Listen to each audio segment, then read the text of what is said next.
Viral, ASN di Bengkulu injak Al-Quran, PBNU minta publik tak reaktif.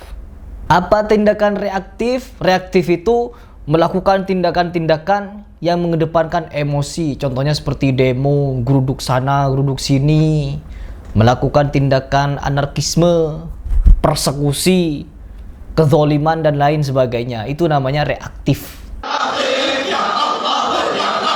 Ketika Al-Quran diinjak, gak boleh reaktif.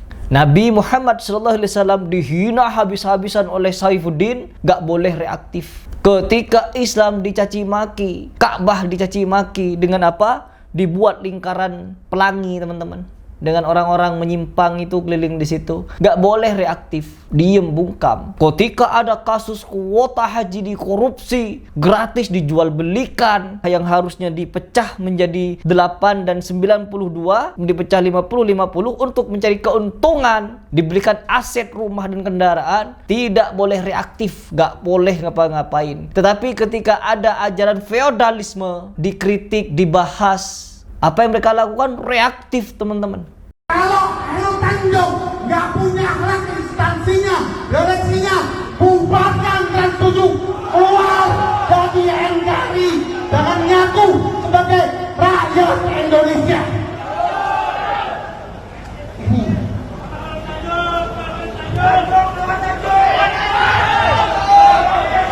Jangan mau kita ditemukan direksi. Kita minta direktur utama, CEO-nya, ini juga mereka bagian daripada berdiam, sama juga mereka mengiyakan menghancurkan Nahdlatul Ulama. Ingat, antek-antek Zionis masuk dalam kantor kalian, antek-antek Zionis masuk dalam instansi kalian. Coba kita lihat dari satu kiai lagi. PBNU protes keras tayangan Trans 7 Gus Yahya. Tayangan itu hina pesantren dan tokoh yang dimuliakan NU. Outputnya apa dengan pernyataan seperti ini? Demo sana,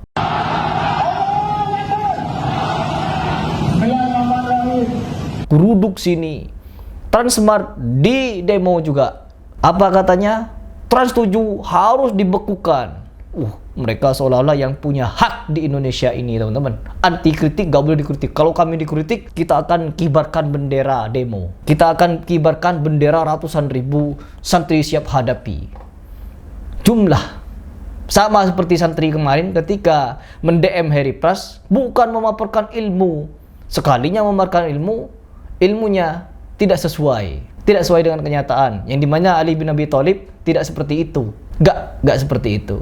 Gak tahu ini dapat dari mana dalil menyatakan Ali bin Abi Thalib katanya menjadi hamba sahaya, jadi budak kepada siapapun yang mengajarkan dia satu huruf.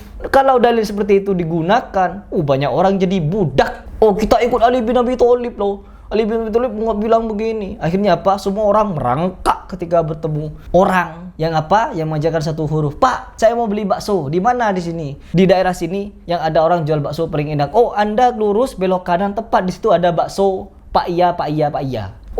Pas terima kasih Pak, Bapak adalah guru saya karena mengajarkan saya satu huruf. Langsung jalan ngesot keliling Bapak tersebut.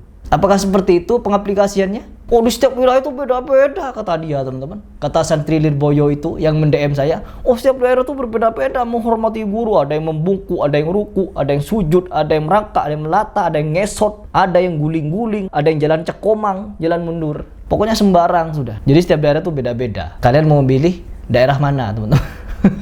Ya Allah, gak boleh reaktif katanya.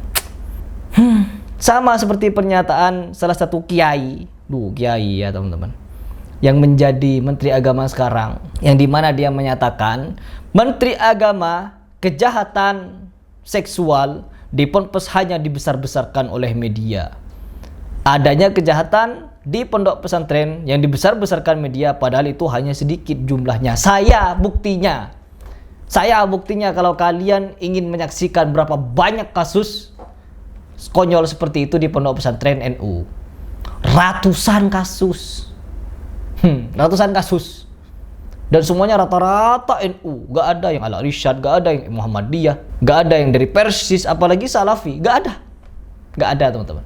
Semuanya NU, gus-gusan, bib-biban, kiai-kiaian, ustad-ustadan, pengasuh-pengasuh pesantrenan, oknum-oknumnya yang sangat banyak itu melakukan tindakan tercela sampai yang laki-laki nggak perlu, jangan. Kasus korupsi kuota haji nggak perlu dibesar-besarkan karena nggak besar itu. Nggak besar teman-teman, kecil ya. Sangat-sangat kecil, yang dimana kalau kita berbicara masalah seperti ini pasti ujung-ujungnya juga berbicara ormas. Yang dimana ormas yang menaungi si Menteri Agama ini katanya juga mendapatkan cipratan dari kasus korupsi kuota haji itu. Tapi sampai hari ini saya sangat-sangat heran, belum ada ditetapkan siapa tersangkanya. Mau 2 tahun, katanya dari tahun 2024, ini 2025. Berapa bulan lagi ini 2026 sudah. Mau 2 tahun, belum ketemu juga siapa pelakunya. Padahal uangnya, barang bukti uangnya yang sudah dikembalikan oleh beberapa travel haji dan umroh, sudah. Nama-nama yang dipanggil sudah. Follow the money, sudah. Cuman belum saja keluar nama tersangkanya.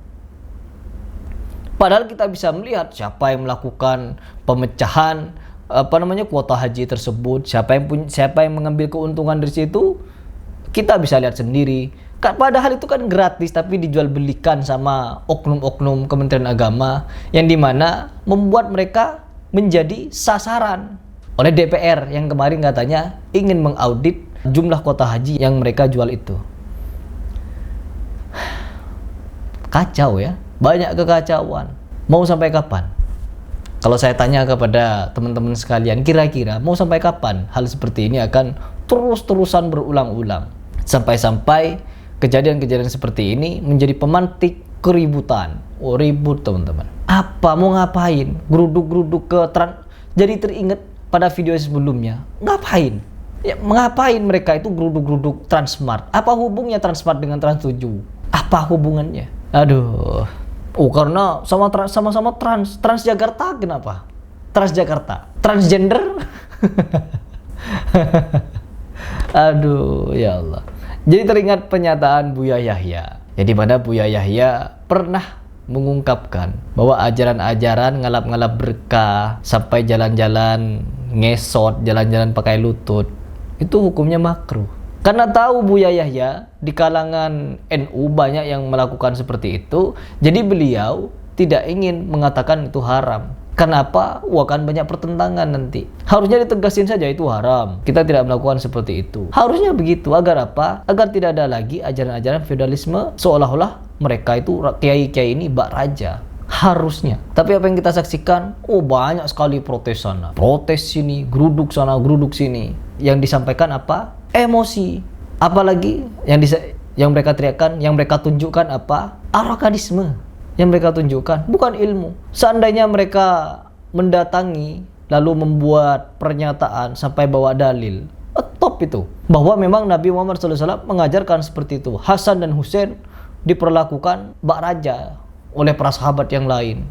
Karena jadi budak semuanya. Ketika mau menghadap Husain dan Hasan, jalan jongkok, jalan roll, jalan salto. Ya begitulah. Kalau kita membahas kebenaran, ya pahit teman-teman. Karena apa? Kita akan melihat 2 respon. Ketika kita menyampaikan kebenaran, menyampaikan nasihat kepada mereka, akan ada 2 respon. Yang cerdas dan bijak akan merenung dan berpikir. Tetapi mereka yang bodoh akan sakit hati dan marah. Lihat sendiri seperti apa faktanya.